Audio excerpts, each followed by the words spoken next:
यह कहानी हमें नीरज ने गुवाहाटी से भेजी है। तो आइए जानते हैं कि क्या हुआ उनके दादाजी के साथ ऐसा। आगे की कहानी हम उन्हीं के पॉइंट ऑफ व्यू से जानेंगे। ये कहानी मुझे मेरी माँ ने सुनाई थी। मेरी माँ एक छोटे शहर से संबंध रखती है और ऐसा माना जाता है कि उस गांव में कुछ बुरी शक्तियाँ आज भी वास करती हैं। ऐसे ही एक बुरी आत्मा से आमना सामना हुआ मेरे नाना जी का। वह चुड़ैल थी, खुले बाल और सफ़ेद भयानक चेहरे वाली चुड़ैल। ठंड का समय था, शहर में घना कोहरा छाया हुआ था। मेरे नाना एक बड़े अधिकारी थे। रोज की तरह उसी दिन मेरे नाना अपना काम खत्म कर दफ्तर से घर की ओर जाने लगे तो रास्ते में पड़ने वाले बाजार से वह कुछ सामान लेने के लिए रुके। उनके बाकी साथी आगे चले गए और वह पीछे छूट गए। सामान लेते लेते उन्हें टाइम का पता ही नहीं लगा और नाना जी अपने घड़ी देखी तो देखकर उन्हें लगा कि आज घर पहुंचने में बहुत देरी हो जाएगी। उन्होंने सोचा जंगल के रास्ते अगर मैं जाऊं तो जल्दी पहुंच जाऊंगा।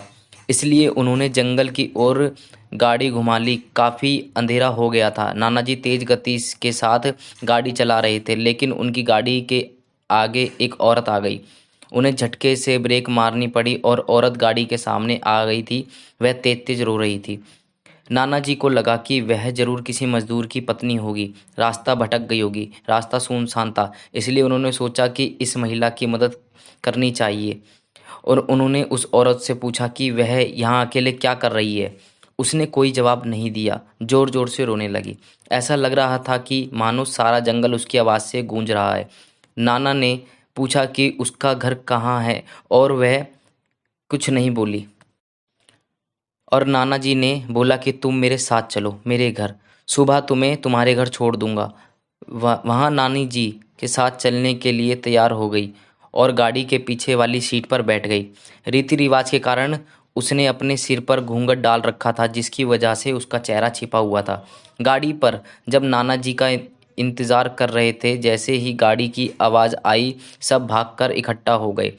जब उस महिला के बारे में घर में पूछा गया तो नाना जी ने सारी कहानी बताई। नाना जी ने कहा आज खाना यही बना देगी, लेकिन मेरी माँ को उस महिला पर शक हो गया। उन्हें लगा कि यह कोई चोर और घर का सामान चुराकर भाग जाएगी। माँ ने उसे रसोई में जाकर खाना बनाने को कहा। वह बिना कोई जवाब दिए वहाँ से चली गई। रसोई में से अजीब सी आवाज़ आ रही थी। रसोई में सारा सामान रखवाकर मेरी माँ ने कहा कि सब भूखे हैं इसलिए जल्दी खाना बना दो। उसे रसोई में भेज तो दिया लेकिन माँ का मन अभी भी शांत नहीं था। 10 मिनट बाद माँ रसोई में पहुंची तो देखा अभी वह थैले में से मछलियाँ निकाल रही थी। यह देखकर माँ को गुस्सा आ गया। उन्होंने उसे बोला कि अभी तक तुमने खाना बनाना शुरू नहीं किया, कब बनेगा और कब हम खाएंगे। उस महिला का चेहरा अभी भी ढका हुआ था, इसलिए किसी ने उसका चेहरा नहीं देखा था। माँ उसके चेहरे देखने की कोशिश करती रही लेकिन उसकी झलक भी दिखाई नहीं दी। माँ ने कहा कोई ज़रूरत हो तो बुला लेना, लेकिन फिर भी वह कुछ नहीं बोली। उन्हें लगा कि शायद अनजान लोगों से डर रही होगी। माँ रसोई में से चली गई लेकिन जब 10 मिनट बाद वह फिर वापस आई तो रसोई का दृश्य देखकर माँ डर गई। उनके पैर जैसे वहीं जम गए, उनके गले की आवाज़ भी नहीं निकल रही थी। उन्होंने देखा वह औरत रसोई के स्लैब पर बैठकर कच्ची मछलियां खा रही है। सारी रसोई में हड्डियां और मांस के टुकड़े बिखरे पड़े हैं। उसके सिर का घूंघट भी उतरा हुआ था। उसका चेहरा बेहद खौफनाक था। बाल बहुत बड़े और नाखून एकदम काले। वह मछलियां खाने में मगन थी, इसलिए उसका ध्यान माँ पर नहीं गया। माँ भी चिल्लाई नहीं कि कहीं वह ज़्यादा खतरनाक ना हो जाए। माँ ने एक थाल उठाया और वह चूल्हे से जलता हुआ कोयला उठाकर उसकी तरफ दौड़ी। इसे आज भी वह औरत दिखाई देती है। कोयला उस चुड़ैल पर फेंक दिया। आग की जलन की वजह से वह डायन तेज तेज आवाज़ निकालने लगी। उसकी आवाज़ सुनकर सारा घर इकट्ठा हो गया। उसे आग दिखाकर घर से बाहर निकाला गया। उसकी आवाज़ इतनी तेज थी कि आसपास के लोगों का भी बाहर जमावड़ा लग गया। वह डायन लोगों के भीड़ को हटाते हुए जंगल की तरफ दौड़ी। सारे लोग डर के मारे कांप रहे थे और मेरी माँ की हिम्मत की मदद दे रहे थे कि अगर उन्होंने सही समय पर कोयले से उस डायन को भगाया नहीं होता तो आज न जाने क्या हो जाता। यह कहानी हमें शीतल ने असम से भेजी है। उनके साथ कुछ ऐसा हुआ कि उन्हें काले जादू पर विश्वास करना पड़ा। तो आइए जानते हैं कि क्या हुआ उनके साथ ऐसा। आगे की कहानी हम उन्हीं के पॉइंट ऑफ व्यू से सुनते हैं। यह मेरे चाचा के मृत्यु के कुछ दिनों बाद मेरी बहन के साथ हुई घटना है। मेरे चाचा के दाह संस्कार के अगले दिन मेरी दादी के घर में कुछ रिश्तेदार आए हुए थे। किसी कारण से उन सभी ने एक ही कमरे में सोने का फैसला किया। हालांकि उस घर में दो अन्य बड़े कमरे थे। मेरी बहन फर्श पर बिछाई गद्दे पर मेरी माँ के बगल में सो रही थी और अलार्म की आवाज़ से वह जाग गई। यह लगातार बज रहा था और केवल वही एक इंसान थी जिसे वो आवाज़ सुनाई दे रही थी। जब उसने मेरी माँ को जगाया और उन्हें ये सब चीज़ें बताई तो माँ ने सोचा कि वह कोई सपना देख रही होगी, लेकिन मेरी बहन ने आवाज़ को जोर और स्पष्ट रूप से सुना था। उसने मुझे बताया कि वह कोई सपना नहीं था, वो भ्रम नहीं था और वह पूरी तरह जागी हुई थी और किसी ने भी उसके अलावा इसे नहीं सुना।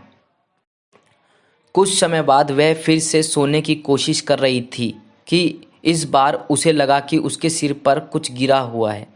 पहले तो वह यह समझ नहीं पाई कि उस पर क्या गिरा हुआ होगा, लेकिन फिर उसे एहसास हुआ कि जैसे कोई उसके सिर पर पत्थर गिरा रहा है और घटना इतना विचित्र थी कि उसे सिर्फ महसूस कर सकती थी और उसे कुछ दिखाई नहीं दे रहा था, लेकिन उसे सब महसूस हो रहा था।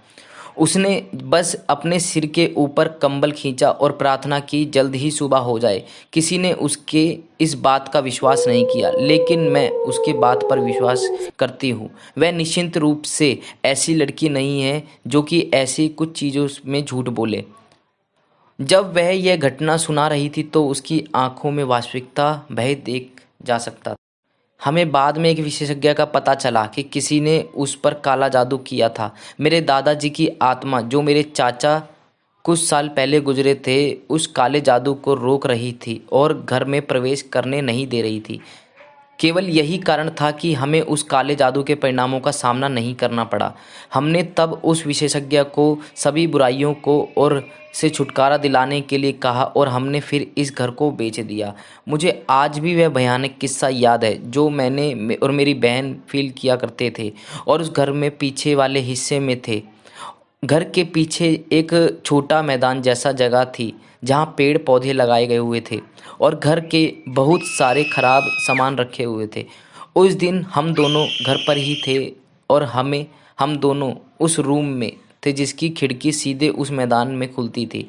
हमने तभी उस मैदान से आती हुई एक चीख सुनी। हम दौड़ते हुए उस मैदान में जा पहुँचे। हम दोनों को ही ये लग रहा था कि वहाँ कोई ना कोई है, लेकिन उस बैकयार्ड में हम दोनों के सिवा कोई नहीं था। जैसे ही हम दोनों वहाँ पहुँचे, फिर बहुत भयानक तरीके से किसी के चीखने की आवाज़ आने लगी। हमने आँख के सामने मैदान में रखी सामान खुद व खुद गिर जाती थी और खुद ही ठीक हो जा रही थी। उस मैदान में किसी इंसान के होने की बात को तो छोड़िए, वहाँ कोई चूहा भी नहीं था।